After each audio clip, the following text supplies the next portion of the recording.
गुरुजी शुक्राना, गुरुजी अनंतम शुक्राना हमारे गुरुजी महाराज का। ओम नमः शिवाय, शिवजी सदा सहाय। ओम नमः शिवाय, गुरुजी सदा सहाय। शुक्राना अनंतम शुक्राना। सप्तम वायव्य संहिता का अब 33वां अध्याय है, जिसका नाम है पाशुपत व्रत का रहस्य। वायु बोले, हे ऋषिगण, अब मैं आपको अथर्व शरस उपनिषद में आए पाशुपत व्रत के रहस्य को समझाता हूँ।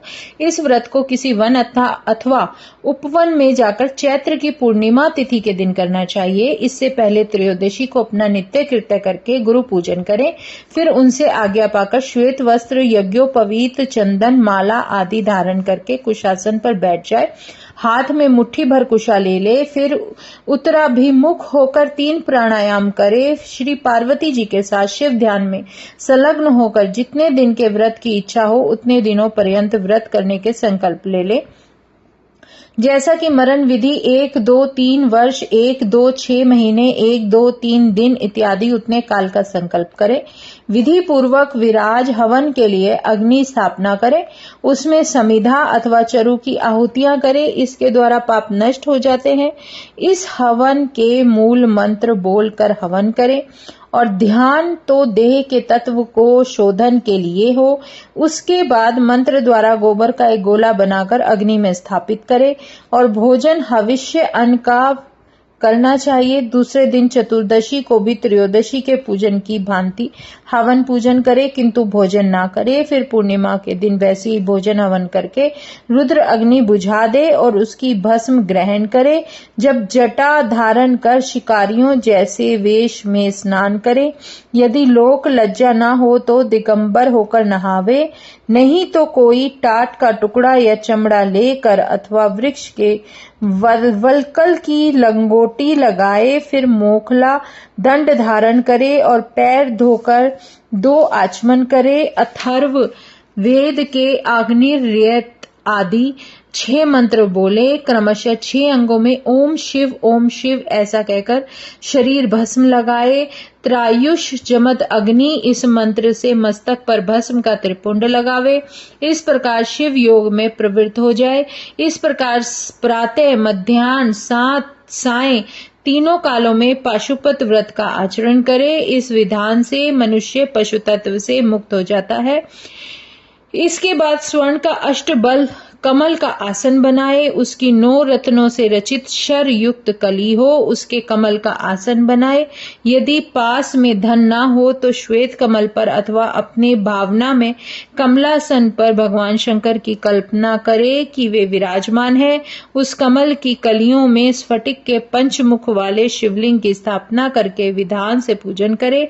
आह्वान, आसन, पाद्य, अर्ध्य, आचमन आदि कराकर फिर दूध, दही, शर्करा, मधु आदि पंचामृत से भिन्न भिन्न प्रकार करके स्नान कराए और फिर सहस्त्र अक्षय घट जलों में स्नान कराए। उसके बाद रोरी, चंदन, सुगंधित पुष्पों को लेकर दूध, चावल, धूप, दीप, नैवेद्य आदि चढ़ाए, दीपक चढ़ाए। उसके बाद 1008 अथवा 108 कमल एवं बेल पत्रों से शिव पूजन करे। 108 बार कमल से और 108 बार बेल पत्रों से पूजन करे। क्रमशः शिवजी के 4 मुखों की धूप, दीप आदि से पूजन करके अर्ध्य आचमन प्रदान करे।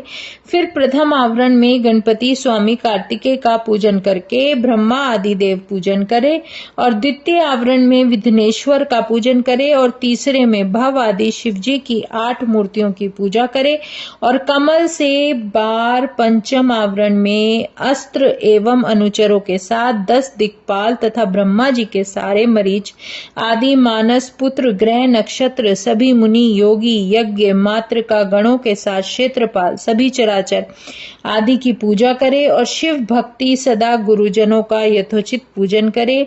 अनेकों वस्तुएं देकर उन्हें संतुष्ट करे। व्रत में तो दुग्ध, फल, फूल आदि ग्रहण करे। घास, तृणाविका, शैया, बिस्तर बना ले और मृग चर्म अथवा सिंह चर्म होने पर व्रतधारी उस पर सो जाए और रविवार, आद्रा नक्षत्र, पूर्णमासी, अमावस्या, चतुर्दशी, अष्टमी इन तिथियों में उपवास करे और अपवित्र अभक्ष्य वस्तुओं से भिन्न रहे।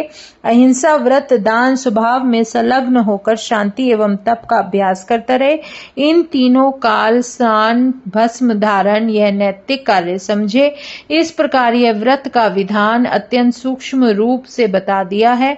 अब हर महीने की अधिक अवधि कही जाती है। बैसाख में हीरे का लिंग हो, ज्येष्ठ में मरकत का, आषाढ़ में आसोज में गोनेद मणि का, मोतियों का, श्रवण में नीलम का, भेदों में पदम राग मणि का और कार्तिक में मूंगे का और मार्गशीर में भैव डूर्रे मणि का, पौष में पुखराज का, माघ में सूर्यकांत मणि का, फाल्गुन में चंद्रकांति मणि का और चैत्र में रत्नों का तथा अधिक मास में स्वर्ण का लिंग बनवाए और सोने की अथवा चांदी की मूर्ति में ऊपर कहीं धातुओं को जटिल कराए।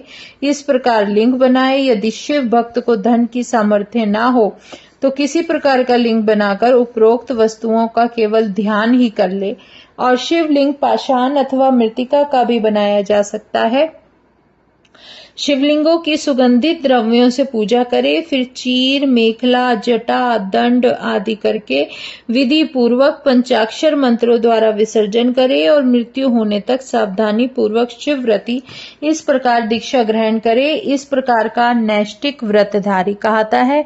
और मुमुक्षुजन पाशुपत व्रती तप के प्रभाव से परम पद पाते हैं। जो 12 दिनों तक निराहार रहते हैं वे तो तीव्र व्रती नैष्टिक व्रती तुल्य समझे जाते हैं।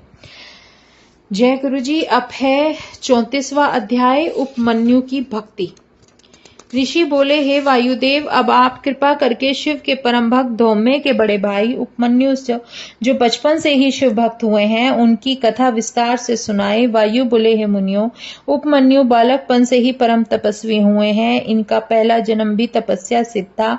उसी संसार से इस जन्म में भी सिद्ध तपस्वी हुए। ये परम तपस्वी व्याघ्रपाद मुनि के पुत्र थे। इन पर शिव जी की अपूर्व कृपा हुई जिससे वे तपस्वियों में अग्रणीय सिद्ध हुए। भगवान शंकर जी ने अपने पुत्र गणेश एवं कार्तिकेय स्वामी जी के साथ साथ इनको भी शरीर का समुद्र प्रदान कर दिया। शंकर की कृपा द्वारा ही सभी शास्त्र इनको अधिगत हुए, ज्ञान प्राप्ति हुई। धारण शक्ति जो इन्हें बालकपन से सिद्ध थी। एक दिन बालकपन में उपमन्यु जी ने दूध के लिए हट किया, किंतु आश्रम में धन होने के कारण दूध नहीं था। तब उपमन्यु के हट करने पर माता रो उठी और पुत्र से बोली, पुत्र दूध कहाँ? उपमन्यु ने कहा, अभी अभी मेरे भ्राता ने भी तो दूध पिया है, वो कहां से मिल गया? इसलिए मुझे भी गाय का स्वादिष्ट दूध दो। तब माता व्याकुल होकर अपने पुत्र को गोदी में लेकर बोली, घबरा नहीं, दूध भी मिल जाएगा। इतना सुनकर बालक ने और विशेष हट किया और रोने लगा, मुझे भी दूध दो। किंतु माता समझाए तो उसको किस प्रकार समझाए। वह बेचारी कलपती हुई घर से पहुंची और भुने हुए गेहूं को पीस कर उस चूर्ण को पानी में घोल कर ले आई। बोली, यह लो दूध। बालक ने उसके 2 घूंट पिए तो माता से बोला, यह दूध अच्छा नहीं, मैं इसे नहीं पीऊंगा। यह देखकर माता दुखी होकर अपने पुत्र का सिर सूंघकर रोते रोते उससे बोली, संसार में दूध की कमी नहीं है, रतन धन सोना भी है, किंतु भाग्यहीन पुरुषों को नहीं मिलता। शिव भक्ति के बिना किसी भी वस्तु की प्राप्ति नहीं होती। राज्य भोग, दूध का पीना, उत्तम पदार्थ, स्वर्ग सुख आदि केवल उनकी कृपा से प्राप्त होते हैं। हे पुत्र, हम लोग वन में रहने वालों को दूध कहाँ से प्राप्त हो? तू रोता क्यों है? इससे तो अत्यंत दुखी होकर मेरा मन व्याकुल हो जाता है। वायु बोले, इस प्रकार माता के दुख भरे वचन सुनकर बालक ने धैर्य धारण करके कहा, हे माता, तुम दुखी ना हो, मैं अब शिव को प्रसन्न करके ही दूध प्राप्त करूंगा। किंतु इतना कह दो कि यह शिव कहाँ मिलते हैं। इसके पास बहुत सारी गायें होंगी, मैं उनसे एक गाय तो अवश्य मांग लाऊंगा। इस प्रकार बालक के प्रिय वचन सुनकर माता समझाती हुई उससे बोली, पुत्र, शिव तो सब जगह है, जहां भी उसे पुकारेगा झट वहीं मिल जाते हैं।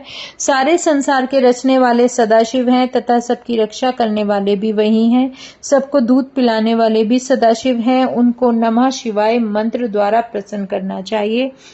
इसी मंत्र द्वारा सभी सिद्धि प्राप्त होती है। अब इस प्रकार माता ने बालक उपमन्यु को समझाया, तब वह चुपचाप होकर सो गया और फिर माता उसके पास सो गई। उसके बाद आधी रात के समय एकदम बालक की आंख खुल गई। उसने द्वार के पास ही साक्षात शिव के दर्शन किए, जिन्होंने दूध का पात्र भरकर अपने हाथ में उठाया हुआ था और उसे बुला रहे थे। ऐसा देखकर उपमन्यु उठा और दरवाजे तक जा पहुंचा, किंतु सदाशिव झट वहां से अंतर्ध्यान हो गए। बालक ने विचार किया कि कहीं सदाशिव बाहर न चले गए हों। वह भी घर से बाहर निकल आया और घर से निकलकर कुछ भी दिखाई न दिया। बालक ओम नमः शिवाय बोलते बोलते वन की ओर चल पड़ा। कुछ दूर पहुंचने पर उसे सुनाई पड़ा, बालक तुम्हारा कल्याण हो। बालक इधर उधर देखने लग गया। उसने मन में विचार करने लगा कि अब तो अवश्य ही दूध मिलेगा। इस प्रकार की पुकार तो सदाशिव ही करते हैं। कुछ आगे चलकर उसे एक बहुत बड़ा विशाल शिवालय दिखाई दिया। बालक ने उसमें प्रवेश करके शिवलिंग के दर्शन किए, फिर विचार किया अवश्य ही शिवलिंग के पीछे हुए हैं। तब तो रोकर उस छिपी मूर्ति से दूध मांगने लगा। उस समय माता की बातें सभी स्मरण हो आई। उसने स्मरण करके ओम नमः शिवाय मंत्र जाप करने लग गया। शिव मूर्ति से लिपट कर रोने लगा। फिर तो अपने शरीर का भी ध्यान न रहा। 3 दिन गुजर गए, उसी मूर्ति से लिपटा रहा। इधर माता सोकर उठी, अपने बालक को ना देखकर रोती चिल्लाती वन में ढूंढने लगी। उस समय बालक भूख प्यास से व्याकुल होते हुए भी मंत्र उच्चारण में लगा था। वहां एक पिशाच भी आ पहुंचा। उसे बेहोश बालक को देखकर विकराल पिशाच उसे उठा ले गया। पिशाच एक पर्वत की कंदरा के पास बैठकर भूख के कारण जब उसे मारने के लिए तैयार हुआ तो शिव के पास वहां एक भयानक सांप आ पहुंचा। पिशाच को डस लिया। वह बालक उससे छूटकर नीचे गिर गया, किंतु उसे कोई चोट न आई। फिर उसकी आंख खुलने पर शिव मूर्ति न देखकर बहुत व्याकुल हुआ। फिर उसी वन में शिव को ढूंढने लगा। उस बालक ने केवल 5 दिन में ही निराहार रहकर शिव जी को प्रसन्न कर लिया। इसमें है 35वां अध्याय उपमन्यु की कथा। वायु जी बोले, हे ऋषियों, उस समय बालक का गला सूख गया था। निर्बल हो जाने के कारण मृत्यु उसके पास थी। इधर भक्त वत्सल शिव ने भी कुछ नहीं खाया पिया। वहां से चलते हुए सदाशिव से पार्वती जी ने पूछा, हे स्वामी, आप बिना खाए पिए किधर चल पड़े? ऐसा कोई प्रिय भक्त जो नहीं तो तुम्हें पुकार रहा है। यह सुनकर महादेव बोले, यह बालक मुझे सूखे गले से पुकार रहा है। इसकी माता भी रोती बिलखती है, उसे इधर उधर ढूंढ रही है। हे प्रिय, मैं तो उसी के पास जा रहा हूँ। सदाशिव इस प्रकार अभी कह ही रहे थे कि उसी समय ब्रह्मा विष्णु आदि सब देवता शिव जी के पास पहुंचकर बोले, हे नाथ, संसार में यह मंगल कारक दुर्भिक्ष क्यों पड़ रहा है, जिससे सर्वत्र हाहाकार मच रहा है? इस लोक में भी व्याकुलता हो रही है। तब विष्णु जी सभी कुछ जानते हुए बोले कि हे देव, यह पूछने के लिए इन देवताओं को साथ लेकर हम आपके पास आए हैं। अब आप ही कृपा करके इस दुख का निवारण करें। इतनी बात सुनकर सदाशिव बोले, देवताओं तथा विष्णु जी, उपमन्यु नामक बालक का तप पूर्ण हो चुका है। अब मैं उसी का दुख दूर करने जा रहा हूँ। उसका दुख दूर होते ही आप सबका कष्ट निवृत्त हो जाएगा। अब यह सब सुनकर आप लोग निश्चिंता पूर्वक अपने धाम को जाओ। यह सुनकर सब देवता अपने अपने धाम को चले आए। फिर भगवान शंकर देवेंद्र का रूप धारण कर अपनी माया से बनाए हुए ऐरावत हाथी पर सवार होकर शिव पार्वती जी के साथ उसी बालक के समीप पहुंचे।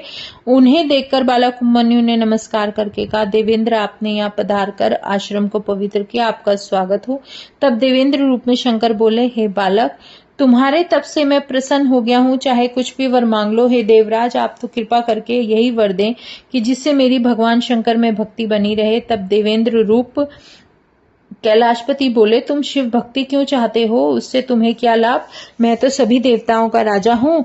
साक्षात इंद्र तुम्हारे पास आया है। कोई इच्छा हो तो वर क्यों नहीं ले लेते? उपमन्यु बोला, हे देवेंद्र, आप शंकर जी की व्यर्थ में निंदा कर रहे हो। इसे सुनना नहीं चाहता, फिर भी आप शिव निंदक होकर कुछ कहने लगोगे तो स्मरण रहे, मुझे अपना शत्रु मान लेना। वायु बोले, ऋषियों, इस प्रकार कहकर उस बालक ने भस्म उठाई और उसे अधोर मंत्र द्वारा अभिमंत्रित कर इंद्र रूपधारी सदाशिव पर छोड़ दिया। तब शिव आज्ञा से उसे भस्म पात्र को नंदीश्वर ने धारण कर लिया। उसके बाद परम प्रसन्न होकर सदाशिव अपने रूप में आकर उसे दर्शन देने लग गए। दर्शन करते ही उपमन्यु निहाल हो गया, बार बार नम्रता पूर्वक प्रणाम करने लगा। भगवान शंकर ने बोला, वत्स उपमन्यु, मैं तुम पर बहुत प्रसन्न हूँ। तुम्हारी भक्ति भी बहुत अच्छी है, निर्मल है। यह पार्वती जी तुम्हारी माता है और मैं तुम्हारा पिता हूँ। अब तुम मेरी कृपा द्वारा सभी विपत्तियों से छूट गए हो। बताओ, अब तुम्हारा परिवार संपन्न हो जाएगा। तुम्हें नाना प्रकार के स्वादिष्ट पदार्थ, घृत, दुग्ध, मधु आदि प्राप्त होंगे। मैं प्रसन्न होकर तुमको क्षीर का समुद्र देता हूँ। वायु बोले, हे महर्षियों, इतना कहकर सदाशिव ने उस बालक उपमन्यु को अपनी गोद में उठा लिया और श्री पार्वती जी से बोले, हे देवी, यह तो आपका ही पुत्र है, इसे प्यार करो। यह कहकर पार्वती जी ने भी उसको गोद में ले लिया। श्री गिरिजा देवी जी ने बालक को प्यार करके अक्षय आयु का वरदान दिया। तब क्षीर सागर ने वहां पहुंचकर कभी न नाश होने वाली ब्रह्म विद्या, रिद्धि, सिद्धि आदि प्रदान की और फिर उसे परम तपस्वी मानकर पाशुपत व्रत के योग्य का तत्व उपदेश का प्रचारक तथा कुमार अवस्था में रहने का वर, ये सभी वरदान उसे मिले। तब उपमन्यु बोला, हे नाथ, मुझे तो आप अपनी भक्ति का वर दो जो कभी नष्ट ना हो, और अपने भाई बंधुओं को भी आपका भक्त बनाऊं और मेरी आपकी भक्तों के बीच में बहुत सारी प्रीति हो। सदाशिव बोले, उपमन्यु, तुम मेरे प्यारे भक्त हो, मेरी कृपा द्वारा कोई भी कष्ट नहीं पाओगे, तुम्हारी सभी मनोकामना पूर्ण होंगी। वायुदेव बोले, इस प्रकार उपमन्यु को वर देकर पार्वती जी के साथ भगवान शंकर प्रसन्नता पूर्वक अपने घर लौटकर आ गए। जय गुरु जी, शुक्राना गुरु जी। और इस प्रकार उपमन्यु भी वर पाकर खुशी खुशी अपने घर लौट आया।